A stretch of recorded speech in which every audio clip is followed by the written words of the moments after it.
Bonsoir mesdames et messieurs, et voici la vitrine du journal. Le président de la République a fait aujourd'hui une adresse sur l'état de la nation devant le Parlement réuni au congrès. Denis Sassou Nguesso a confirmé la bonne marche de la vie sociale du Congolais. Il a également promis la construction de nouveaux CHU à Brazzaville.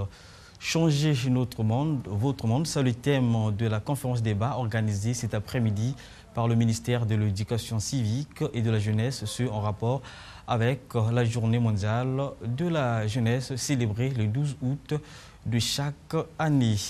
L'extension de la protection sociale à l'ensemble des Congolais, c'est le sens de l'atelier de validation de la stratégie et du plan d'action de prise en charge des groupes sociaux vulnérables qu'organise depuis ce matin le ministère des Affaires sociales, de l'Action humanitaire et de la solidarité. Mesdames et messieurs, voilà présenter la vitrine du journal.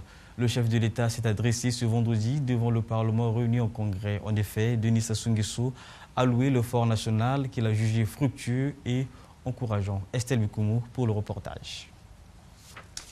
Cette adresse qui a duré environ 1 heure a permis au président de la République de faire un tour d'horizon sur la vie du pays à différents plans, à savoir l'économie, les infrastructures de base, la situation sociale, l'administration publique et la souveraineté. Au terme de cette ronde, Denis Sassou Nguesso a déclaré: Nous sommes conscients que le chantier du développement de notre pays est considérable.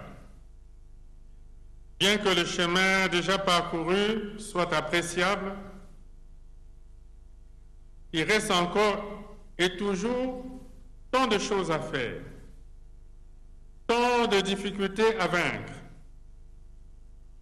tant de sacrifices à consentir pour parvenir aux portes de la prospérité et du bonheur, aux portes du salut.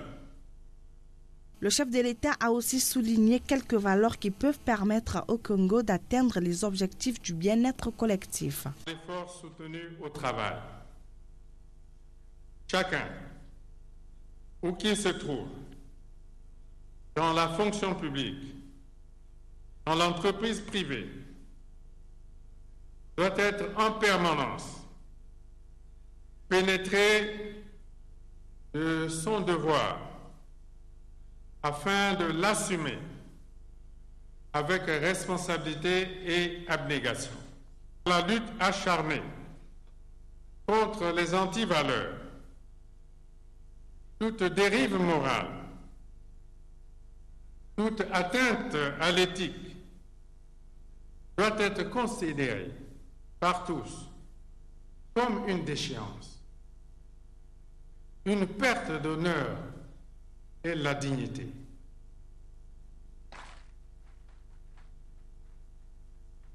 Le maintien en équilibre et dans la stabilité de notre économie et de nos finances. Notons que le président de la République a également évoqué la création des opportunités d'emploi, ceci afin de réduire le taux de chômage des Congolais. À ce propos, l'État a ouvert au titre de l'année 2011, 5 000 postes budgétaires supplémentaires à la fonction publique, réservés prioritairement au corps de l'enseignement primaire, secondaire, technique et professionnel, ainsi qu'au corps de la santé. De même, le gouvernement s'appuie sur le processus d'industrialisation et de diversification de l'économie pour faire reculer le chômage. Les raisons d'espérer existent. Plus de 30 000 emplois dans les domaines les plus divers ont été générés par 77 projets d'investissement privés. Quant aux infrastructures de base, plusieurs travaux ont été annoncés, parmi lesquels l'achèvement en 2012 des travaux du premier tronçon de la route nationale numéro 1, Pointe-Noire-Dolisie, d'environ 170 km, et le lancement du deuxième tronçon Dolisie-Brazzaville, long de 344 km. La construction de la route Sibiti, Mapati, Ibé, sur 56 km. La réhabilitation de la route Loudima-Sibiti. La réhabilitation et l'élargissement de la route nationale numéro 2 de Brazzaville à Olombo. Le chef de l'État n'a pas manqué de relever la nécessité de diversifier l'économie congolaise qui, jusqu'à ce jour, reposait sur le pétrole. La plus grande faiblesse de notre économie, chacun de nous le sait, c'est qu'elle est portée essentiellement par les hydrocarbures qui représentent plus de 90% des exportations du pays et 85% des recettes publiques. Voilà pourquoi nous accordons à la gestion de ce secteur la plus grande attention, la plus grande prudence et bien sûr la plus grande rigueur. Notre production pétrolière pourrait décliner à partir de 2012.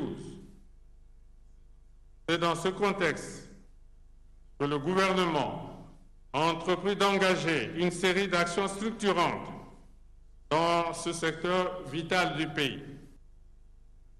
La prudence de ne pas continuer à mettre tous les œufs dans le seul panier du pétrole nous impose la nécessité vitale de diversifier rapidement notre économie en développant les secteurs fondamentaux de celle-ci. Signalons que cette diversification devrait se faire à travers le développement des secteurs comme les forêts, l'agriculture, la pêche et les mines. Restons dans ce chapitre pour dire que cette adresse sur l'état de la nation n'a pas laissé indifférent bon nombre de personnalités. Elles ont réagi tour à tour au micro de Guy Blaise de Sidou. Suivez.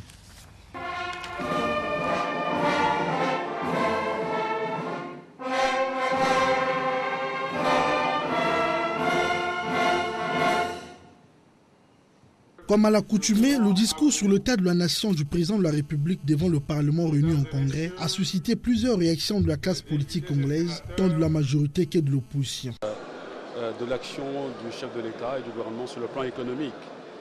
Et comme vous l'avez suivi, l'économie est la base de tout. Mais ceci est précédé de façon incontestable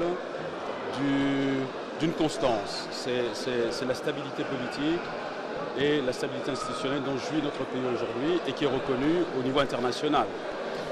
Le Congo est un havre de paix, c'est ce qui est vrai, mais moi j'attendais que le président dise l'économie est performante et nous avons créé tant d'emplois. L'économie est performante, nous avons donné un coup de pouce au social. Voilà les salaires, voilà ce qui a été fait. Aujourd'hui, les Congolais peuvent manger à leur faim. Les Congolais peuvent voyager. Chacun peut prendre son avion, aller apprendre à revenir. Moi, j'attendais que le président dise ça. Il a peut-être dit, vous avez compris, moi, je n'ai pas compris ça. Je n'ai pas entendu en tout cas. Alors... Martin Toua, un des icônes de la société civile congolaise, n'est pas resté en marge de ces réactions. En tant que Caresco, nous sommes heureux de constater que notre appréciation que nous avons faite d'il y a une semaine sur la marche de la nation n'a pas été trahie par le chef de l'État. Nous constatons qu'il y a des avancées importante pour le pays et qu'il nous faut nous en rendre compte et qu'il faut travailler. Le chef d'État nous a ramenés au travail, a rappelé la paix et estime pour sa part qu'il est temps que le Congo prenne conscience. Le choix de la municipalisation accélérée ayant été porté sur le département des Plateaux en 2013 n'a pas caché la satisfaction de ses ressortissants. On a la possibilité de nous mettre dans le courant de toute la nation.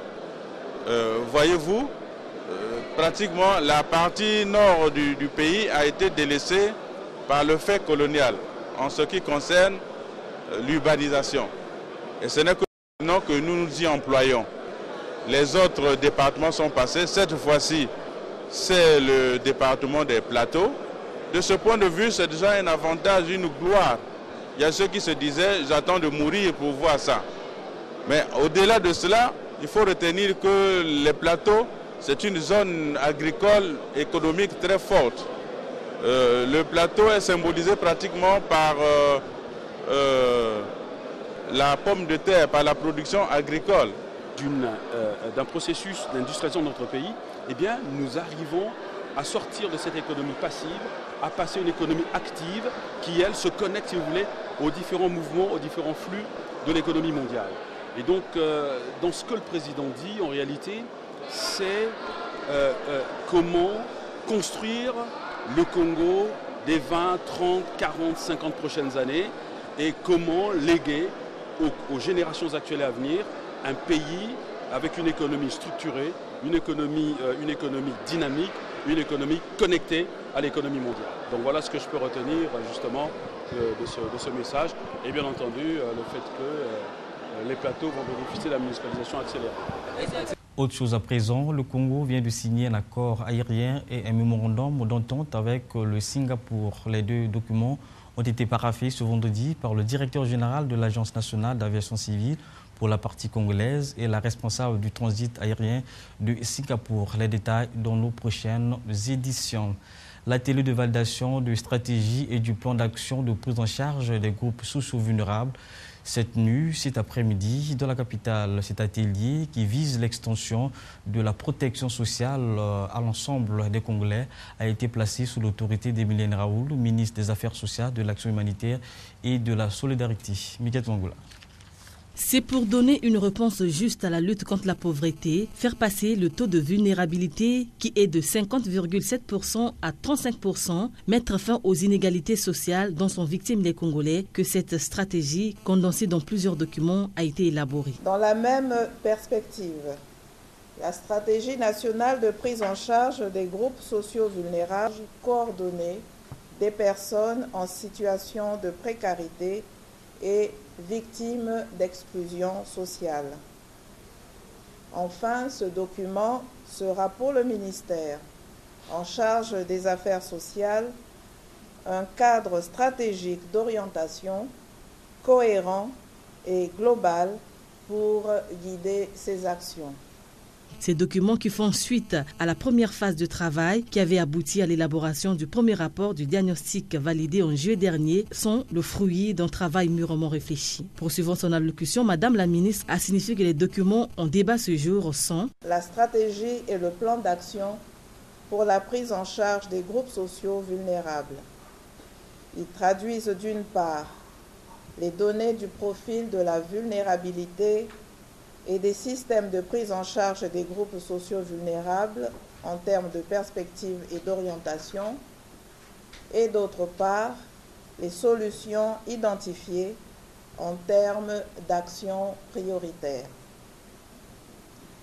Le rapport comprend les éléments suivants: la vision, les objectifs et les axes de la stratégie, la synthèse des privations essentielles et des besoins, les actions prioritaires traduites en programmes et sous-programmes, un cadre de mise en œuvre comprenant les principes directeurs, les organes du pilotage stratégique et opérationnel, les instruments et procédures de mise en œuvre, les mesures sectorielles d'accompagnement, les besoins et stratégies de financement et le cadre de suivi et évaluation.